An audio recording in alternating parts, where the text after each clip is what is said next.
BSF को मिला बड़ा अधिकार, आतंकवादियों की साजिश होगी बेकार। केंद्र सरकार का नया कानून, बीएसएफ का अब दिखेगा जुनून। अमित शाह का अलग जलवा, आतंकवादियों को लगा करवा। देश के गृह मंत्री अमित शाह एक बार फिर से चर्चा में आ गए हैं। आपको पता होगा, अमित शाह हमेशा अपने फैसलों की वजह से जाने जाते हैं। अभी हाल ही में उन्होंने एक ऐसा फैसला ले लिया है जिसकी वजह से वे एक बार फिर चर्चा का विषय बन गए हैं। इन फैसलों की वजह से कई देशों में हलचल मच गई है, तो वही कई लोग अपने सर पकड़कर बैठ गए हैं, खास करके पड़ोसी देश जैसे पाकिस्तान और बांग्लादेश। अमित शाह ने एक ऐसा फैसला ले लिया है जिसके चलते हुए देश में कोई भी आतंकवादी घुसने से पहले 100 बार सोचेगा।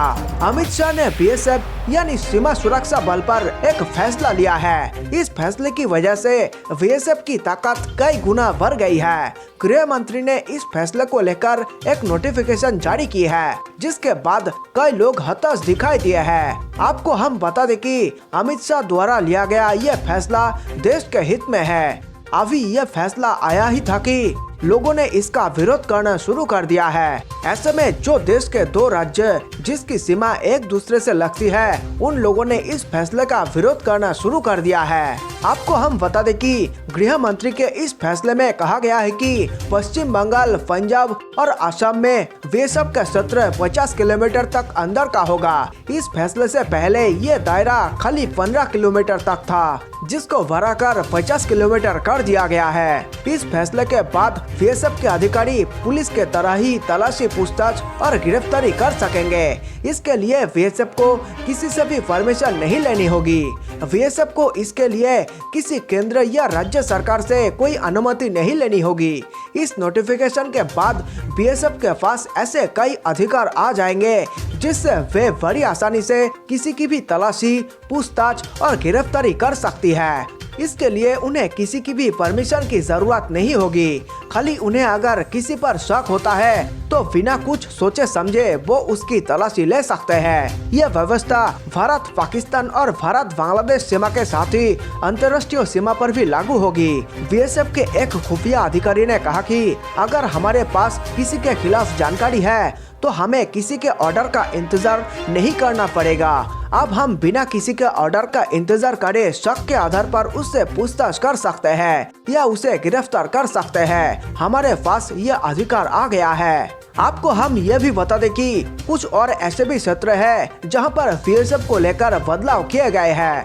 गुजरात के बीएसएफ के 30 किलोमीटर क्षेत्र में कटौती की गई है। पहले गुजरात का यही क्षेत्र 80 किलोमीटर तक का था, जिसकी 30 किलोमीटर कटौती करके इसको 50 किलोमीटर का बना दिया गया है। तो आपको हम बता दें कि वही मणिपुर, मिजोरम, त्रिपुरा, नागालैंड, मेघालय, केंद्र शासित प्रदेश, जम्मू कश्मीर और लद्दाख में कोई भी सीमा को निर्धारित नहीं किया गया है। बीएसएफ का अधिकार क्षेत्र बढ़ाने के बाद बवाल मचना शुरू हो गया है। पंजाब के मुख्यमंत्री चरण सिंह चन्नी ने इस फैसले की कड़ी निंदा की है और खुलकर इस फैसले के विरोध में सामने आए हैं। और वही ममता बनर्जी ने भी इस पर अपना विरोध दिखाया है, जिसमें उन्होंने कहा कि कानून और व्यवस्था राज्य का विषय है, लेकिन केंद्र सरकार केंद्रीय एजेंसियों के जरिए दखल देने का काम कर रही है। आपको हम बता दें कि ये जो राज्य काफी ज्यादा संवेदनशील एरिया है, जैसा कि आपको पता होगा पंजाब की सीमा पाकिस्तान से लगती है, तो वही पश्चिम बंगाल की सीमा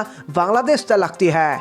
इन इलाकों में नार्कोस और तस्करी हथियारों के साथ घुसपैठ के मामले में भी समय समय पर सामने निकल कर आते रहते हैं। वही इस बात पर कृष्णा मोहन मिश्रा कहते हैं कि पंजाब और पश्चिम बंगाल दोनों ही गैर भाजपाई सरकार है। ऐसे में केंद्र के किसी भी फैसले पर राजनीति होना तो तय है, लेकिन इन दोनों देशों की सुरक्षा स्थिति ऐसी है कि इन दोनों पर इस तरीके से सख्त फैसले होना कोई गलत नहीं है, क्योंकि पंजाब काफी लंबे समय से आतंकवाद से पीड़ित भी रहा है। क्योंकि पंजाब पाकिस्तान के बॉर्डर से लगता है, इसलिए पाकिस्तान की तरफ से लगातार घुसपैठ और स्मगलिंग और आतंकवादियों को भेजने की कोशिश की जाती रही है। पिछले कुछ सालों में ही पंजाब से आतंकवादी भारत की सीमा तक आए हैं। ऐसे में अब बीएसएफ के पास ऐसी स्थिति मौजूद हो गई है के जरिए वो काफी दूर तक जाकर आतंकवादियों का पीछा कर सकते हैं और उन्हें गिरफ्तार भी कर सकते हैं। वही पंजाब जैसे स्टेट जहां पर आबादी बहुत ज्यादा है और छोटा स्टेट है, वहां पर बड़ी आसानी से आतंकवादी बॉर्डर पार करके निकल सकते हैं। ऐसे में बीएसएफ को ज्यादा अधिकार दिए गए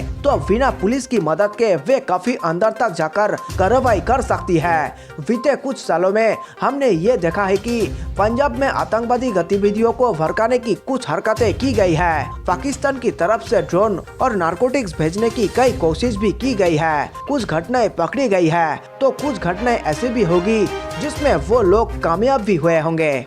वही पश्चिम बंगाल को देखते हैं। पश्चिम बंगाल की स्थिति थोड़ी ज्यादा चुनौतीपूर्ण है क्योंकि पश्चिम बंगाल की जो सीमा है वो बांग्लादेश से लगती है और वहां पर बहुत से ऐसे रास्ते मौजूद है जहां से पश्चिम बंगाल में घुसपैठ की जा सकती है और पिछले कुछ सालों में हमें ऐसी समस्या का सामना भी करना पड़ा है। पश्चिम बंगाल से आए बांग्लादेशी और रोहिंग्या शरणार्थियों ने जगह जगह पर अपना घर बना लिया है। रोहिंग्या शरणार्थी तो जम्मू तक देखे जाते हैं, लेकिन बांग्लादेशी शरणार्थी करोड़ों की तादाद में है और वे बहुत बड़ी चुनौती है। उनको ढूंढना और उनको वापस भेजना। पश्चिम बंगाल में अक्सर ये खबर निकल कर आती है कि डेमोक्रेसी तक बदली जा रही है। पश्चिम बंगाल के इलाके जो बांग्लादेश से सटे हुए हैं, वहां पर बांग्लादेशियों ने आकर वहां के इलाकों की जनसंख्या का पूरा आंकड़ा ही खराब कर दिया है। अब वहां पर ज्यादा तादाद बांग्लादेशी मुसलमानों की है और ऐसा भी कहा जाता है कि राजनीति में उनका एक खास इस्तेमाल होता है, एक वोट बैंक के तौर पर इस्तेमाल होता है।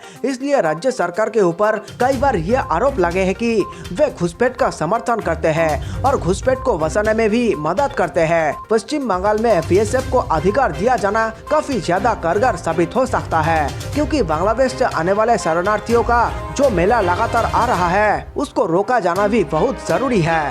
बांग्लादेशी शरणार्थी असम में भी आ रहे हैं और पश्चिम बंगाल में भी आ रहे हैं। असम में उनके ऊपर सख्ती हो रही है, लेकिन पश्चिम बंगाल में हमें ऐसा देखने को नहीं मिल रहा है। इसके पीछे वजह यही है कि इनकी बोली हमारे जैसी है, उनका पहनावा हमारे जैसा है, इनका खानपान हमारे जैसा है, इसलिए उनका घुलना मिलना भी आसान हो जाता है। इसलिए बीएसएफ को ज्यादा अधिकार मिलेगा तो वे ज्यादा अंदर तक जाकर कार्रवाई कर पाएंगी, जिससे घुसपैठ की घटनाओं को भी रोका जाएगा और घुसपैठियों को पकड़ा भी जाएगा। पश्चिम बंगाल के कटल स्मगलिंग बहुत बड़े पैमाने पर होती है, जैसे कि देश के दूसरे हिस्सों से खास तौर पर गाय बैल पश्चिम बंगाल में ले जाए जाते हैं और फिर वहां से बांग्लादेश के बॉर्डर के उस पार कर दिया जाता है। और अगर बीएसएफ के पास ज्यादा दूर तक सर्च करने का ऑर्डर होगा, जिसके तहत वहां पर लाए गए बांग्लादेशियों को किस इरादे से रखा गया है, जो कि सही समय देखकर बॉर्डर के इस पर आ जाए, ऐसे में बीएसएफ वहां पर जाकर ऐसे लोगों को पकड़ सकती है। इसलिए पश्चिम बंगाल और पंजाब में